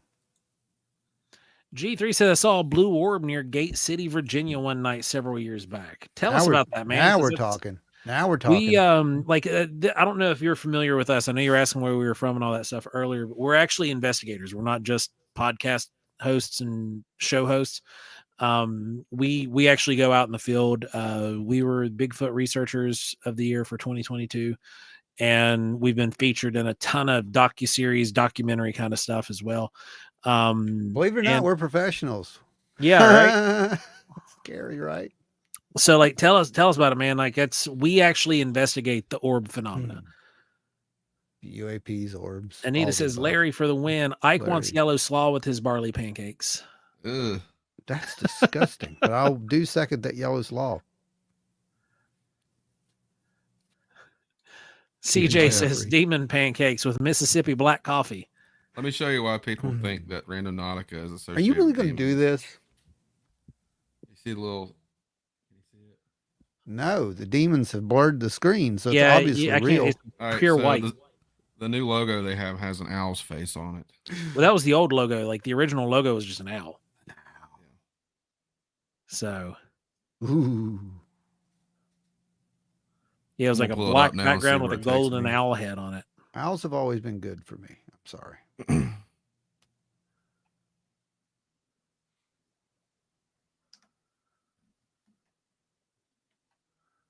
Anyway, Larry says I need the Sky Daddy rain as a screensaver. He's like the third person that's requested it, so you just need to make that a file and make it available on the website. There you go. There you go. Tony, it's demons and pancakes all the way down. What about the Mothman pancakes? We'll make Mothman pancakes at the Point Pleasant thing. Ada, if you're there, I will make Mothman pancakes. Yeah. We'll have to do that. Well, you know she'll be there. No one's going to miss this. Trust me. I know. It's going to be so much fun. Like, and I wish that there were a couple. I just want to tell you a couple of the things that we're going to do, but I can't. And trying to keep it a secret until the day of the event is going to be real hard. Not until the day we say, right before we say the website's live. Oh, no. I don't want to tell them about the one of the things until we go there. One of them's gonna. There's one of them that I want to stay a surprise till the very end. No, I don't know. I think it'd be fun. Sell it out. It'll be done. We don't have to worry about it that way, because they'll sell it out in 2 seconds. I made Bigfoot pancakes. They all look like snowman pancakes not too long ago. That's funny. Finding says, what if I told you as a kid I saw a world turn white and literally saw infinity outside? Middle of the day, 2 witnesses as a kid. I would say, tell me. That sounds remarkably similar to another account that Ron and I have been told. Tell me about your first experience of anything weird that happened in your house or outside your house that you recall at the youngest age as possible.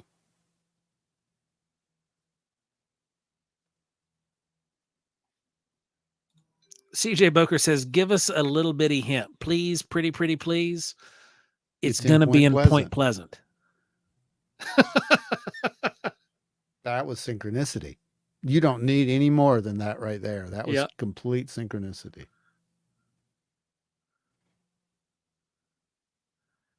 Men in Black says it's always owls. Yeah. Tommy says, I will donate 2 Adirondack chairs for the event in Point Pleasant. Figure buy a ticket and proceeds will go. Hey, heck yeah. That's cool, man.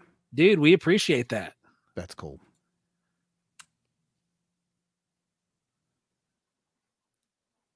That is fantastic, man. Be sure to paint them black. No, I'm kidding. Messing with you. Messing with you, buddy. Man, it's taking me. So I did random. Apparently, it's taking your brain because you haven't said anything for 10 minutes since you've been messing with I'm trying to get phone. my stupid password reset. Anyway. Oh, because you used to have an old account with it? Yeah. It's taking. You know where that paid fishing lake is in Hurricane? Yeah. It's like right behind there is where it's wanting me to go. It's like there's a gas line right there.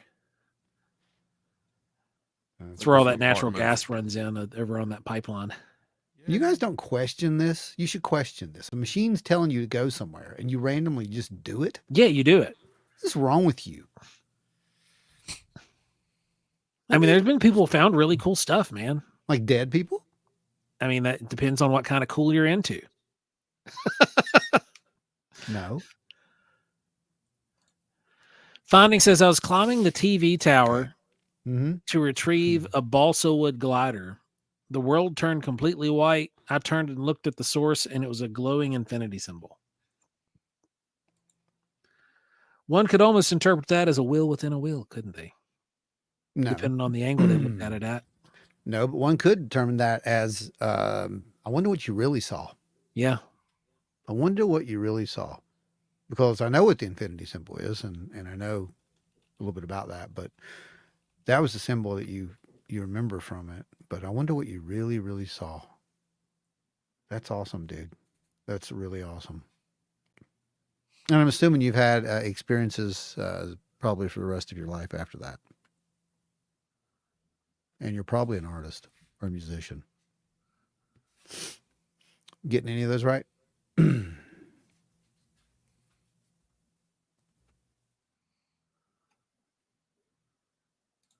Pat says, sheeple following the machines. Do you want to get stuck in the matrix? Because that's how you get stuck in the matrix. See? That's right. He's right. You don't Finding says there were 3 guys. witnesses. And they all saw the exact same thing. Or did they just see you like zone out? That is amazing. Absolutely. He said, say that again, Ron. Say what you were asking about the artist and all that other stuff. Oh, yeah. The typical screening. Are you an artist? Are you a musician? And have you had these experiences or anything? I guess just any paranormal experiences. Well, he's had other paranormal experiences. He's seen the orbs. We knew about that. So it's a constant thing is what I'm getting at. Like, it's not new to you anymore. That's where I'm kind of going with this. Like, oh, that's everyday life now.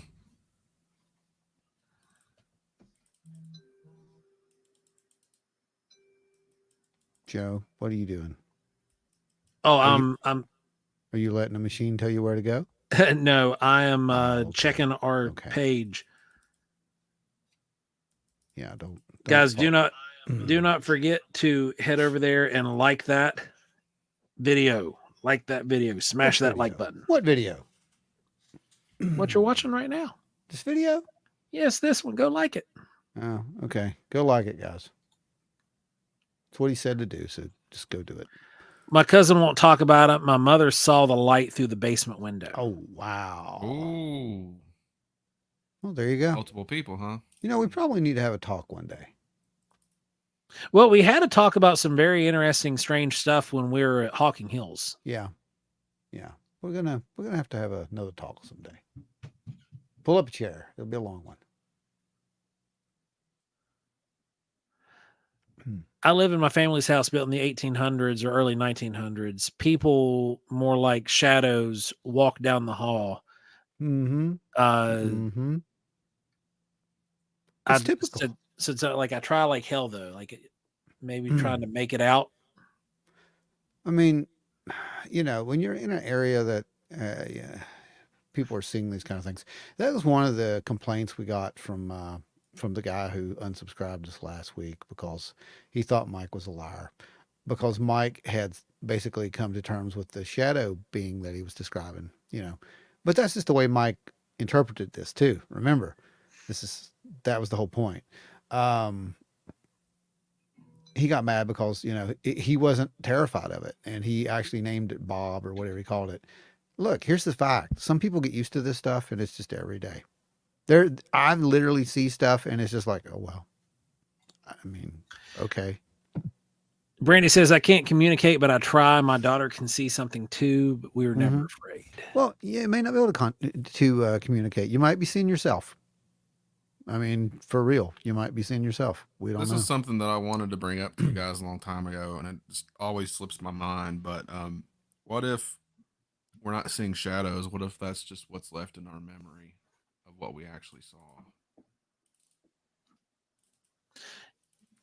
Could be. Mm. There's so many possibilities in this stuff. Yeah, maybe it's like an after image after something was tried to be wiped out of our brain. Mm-hmm. So G3 says, driving from Boone County to my house down Country Music Highway, it just came out of a steep curves before really long straight before Gate City. Slowed down when I saw 2 to 3 inches to me, and then continued. So it's going to be finished up here in a second. Okay. So, like how old VHSs, like if you would record over it, some of the old stuff would bleed through it still. Sort of like that.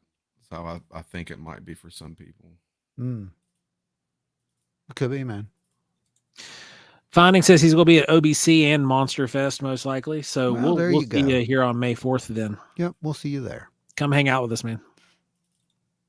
Might have. I think that was the first place we actually met you too. Was might have there. some of our equipment there again this year. I don't know yet. Might as well, because we're going to be doing an investigation the night before. Possibly we'll have some there. I know we'll have the thermal and the spectrum analyzer. Mm-hmm. Don't leave home without it.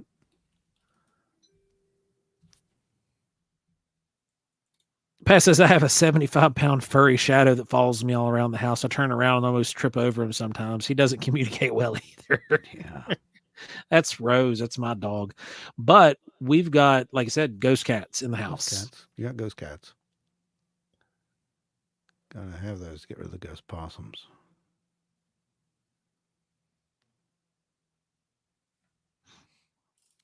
Oh yeah, I forgot to tell you guys this when we recorded a few days ago, but I think it was Monday night. I had woke up in the middle of the night feeling hungry. I went in the kitchen and all the cabinets were open. Thank God. I thought he was going to say he was eating his pillow. That's weird. You ever did that? I did that once. I really did. I ate my pillow once. I didn't eat it, but I woke up. I thought I was eating spaghetti. This when I was a kid. And you were chewing on your pillow. I still remember this. Yep. Chewing on my pillow. And I thought I was eating spaghetti. It's like, God, what a weird dream. That was one of the normal ones. My dad used to sleepwalk really bad, and Mom said one time he pulled out the bottom drawer in their dresser and peed in it because he thought it was the bathroom. God. I knew a guy who did that in a sink. He was just drunk, though. We are confirming it. We're not confirming anything, but any hypothetical shadow people should not be hugged under any circumstances. Agreed. All right, so I'm going to start with G3's report from the top. Driving from Boone County to my house down Country Music Highway, just came out of a steep curves before a really long straight, right before Gate City. Slowed down when I saw 2 to 3 inches in the car, right side of the mountain, more than 5 miles away. Watched the blue glowing light rise to above the mountain, then drove on to Kingsport. Oh, wow. I know where the houses are in the valley. I know there are houses in the valley. There may have been houses up on the mountain, is where I guess he's going to say. But yeah, houses don't rise. Typically, they don't. Not ordinarily. Not typically. Right. No, typically they don't do that. Right.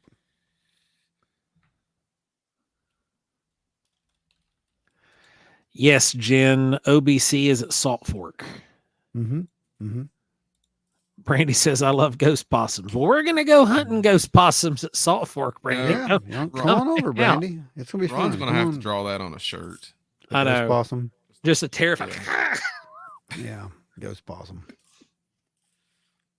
It's like I would the make outline these. of a I would possum. make these shirts if you people would buy them too. So just if you hear one that you really like, to say, "Hey, yeah, that one." We'll do it. CJ says, I want to meet you. It will be about a year before I can meet. I had an amputee. Oh, so how far do you guys know the dates for like the rest of this and The next year? year? We normally know roughly like a year in advance where we're going to be. And I know that you said you're in Kansas City. Is that right? Or Kansas State? Because I think the closest thing that we come out your way is in Lexington This year. this year. Could be farther out next year. Never know. Never know. Never know. So I'm gonna bring these out here and let you guys see them. This is Finding the Trackway asks, what are your take on ghosts that fold in on themselves and disappear? It's no, not this something is what that we he saw. They fold in on themselves and disappear. You mean they're just like gone? Why not? We don't know what that is. You know, that could be your portal, as far as I'm concerned. Finding also said, my wife was telling stories of me seeing ghost cats in the house for a while today. So here's the new night visions, and we'll have those out there as well during the investigation. So you guys will get to see through those.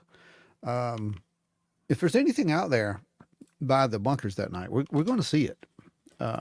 You're either going to see it through IR, or we're going to see it through thermal, or we're going to see it through electromagnetic detection of some sort, or we're going to see it some other way. But we're gonna put about everything we've got out there to it, full spectrum, all the way. I think we need to have a camera running too constantly, just in case. Oh, well, there's two multiple of those night vision operation setups are cameras. Yeah, multiple. Yeah, like that cameras. 360 cam you guys have. Yep. Except for it stinks after dark. But oh yeah, it's horrible after dark. yeah, it's pointless after dark. You know, unless a UFO lands out in the middle of the, you know, field there. Yeah, it'd have to be massive. It'd have to be bright. Yeah, massive light source. And if it is bright, then I'm leaving, because that's what tomorrow night's episode's about, kids. It's about some people who didn't leave when there was a very bright UFO. And we're going to be going over the Cache Landrum incident tomorrow, for those who don't know. And it is going to be a deep dive after, it's a look back at it, because now we know so much about this. And that's what we're going to be doing. It's actually, it's episode 182. It's not 181. It's 182. And we're going to be looking back at this case now that we know a little bit more, thanks to the disclosure of some of the projects and programs that have come out. So join us for that at 8 o'clock tomorrow evening. Right before that, I think Spooky's got another thing going on. We're going to do that spooky and wild and weird weekend thing again. So you can go watch Spooky Appalachia there, and then tune right over to us at 8 o'clock. We're trying to make that a little thing we do every now and again for everybody. That way we keep it rolling and everybody gets to see something kind of different and cool. And it introduces new people into the fold on both sides. Yeah. Which is a lot of fun. I think everybody has fun with that.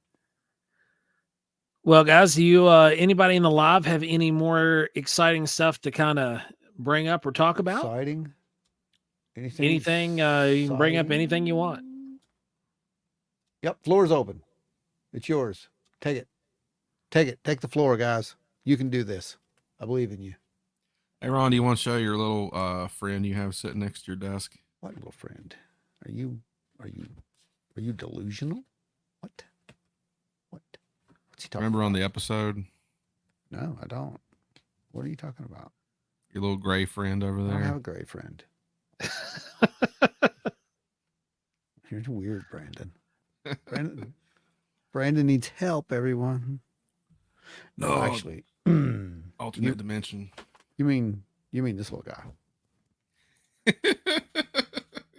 This makes Brandon laugh, so I have to start doing it. Finding says a friend said that as a kid, a cowboy walked into the room he was in and then disappeared origami style. That's interesting. What state did they live in? I could see that happening, though. Larry says I'll have my new AGM top hand and Phasm cam with him there at the workshop. Oh yeah, that's another thing, guys. If you got your equipment, bring it. Yep. Bring it. Because I'm telling you, we're gonna canvas that area. I know, so between Larry, Scott, and us, like there's not gonna be much that won't be detected. All right, considering all the weird stuff that happens at every workshop you guys do, we definitely need to get everything we possibly can. Yeah. Yeah. Well, we've now got 2 spectrum analyzers.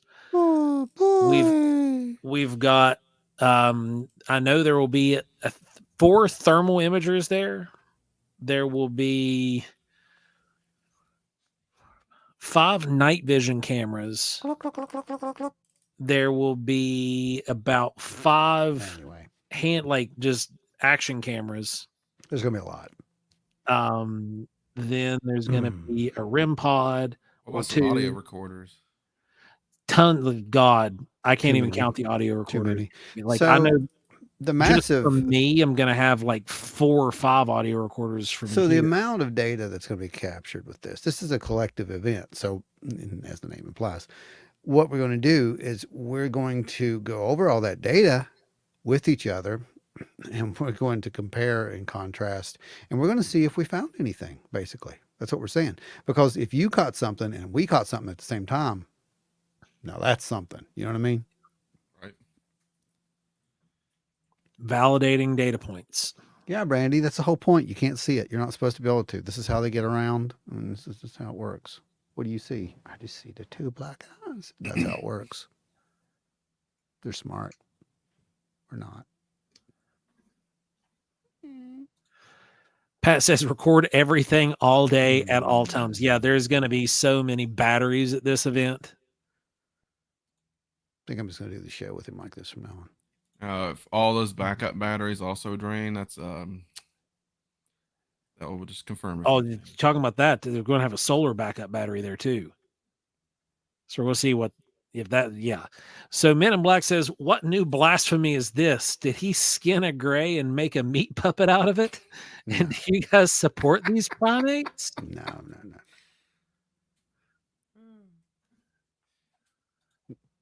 Mm-hmm. He's got a genuine glimmer, man. Yeah, I know, right? I just explained it away for you. Oh, you need the green screen.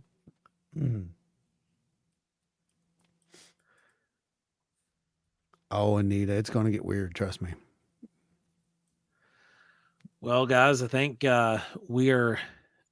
It's going to get extremely weird, and you're going to enjoy it. You're going to enjoy it a lot. I think we're starting to round out here.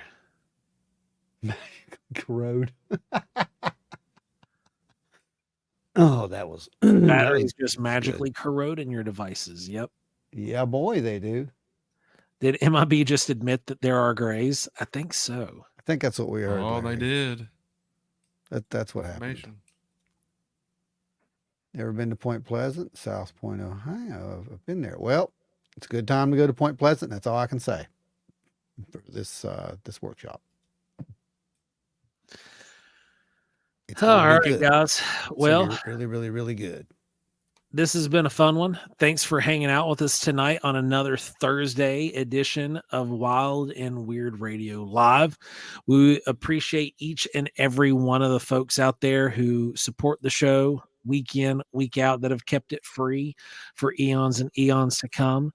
You guys are what are the driving force here. So we thank you very, very much. When will be announced possibly next live. Yeah, we have the date now. We're going to announce it next week because we had a bunch of our folks, our regulars, are on a big special video right now, a big special live that's been going on while we've been on air tonight. But we want to give our family members, our wild and weird followers, that come around and hang out with us and the Wild and Weird family if it members. wasn't for them, it wouldn't happen. Simply that. Yeah. They came up with the idea pretty much as a joke, and we were just okay. Let's make And it happen. then it came into reality. Yeah. So yeah, you guys are fantastic. Thank you all so much. Everything you do week in, week out, for sharing the show with your friends, for liking the videos, going back and liking other shows, and tuning in regularly to watch the other stuff that we put out there. You guys really keep a driving force behind everything that we do here. And you haven't seen my level of weird. It's just awesome. Oh, you have no idea. It's just awesome to have a group of folks like you all that band together and get behind this kind of stuff. And remember, if you're out there and you're listening to this show and this is your first time, and we're investigators and researchers as well as show hosts, if you've had a sighting or some kind of strange experience that you cannot explain, then you can always head over to wildandweirdwv.com and report your sighting. Just hit the contact us and then report a sighting tab. It'll take you to a brief questionnaire that you'll be able to fill out, and then you'll be able to submit that report that way. You guys keep it up, keep going out there, and remember, if you've got a tale of the wild and weird that you would like to send in, all you've got to do is send it over to wildandweirdwv@gmail.com. That email address again is wildandweirdwv@gmail.com. You can also use that for about anything else you want to get a hold of us for. If not, just right there, G3. That's the email. You can send it straight to that if you want to. Yep, that email that's going around on the bottom, it's wildandweirdwv@gmail.com. Absolutely. And remember, guys, we're here every Thursday night at 8 p.m. Eastern live. Tell your friends, tell your family members, anybody who has any kind of interest at all in high strangeness, the paranormal, Bigfoot, any of that stuff. Come on over here and share it out with them. Yep. Hit those likes, like G3 said there. Yeah, hit those likes. Hit those likes, guys. And remember, come over every Friday and you're going to catch a regular scheduled episode premiere.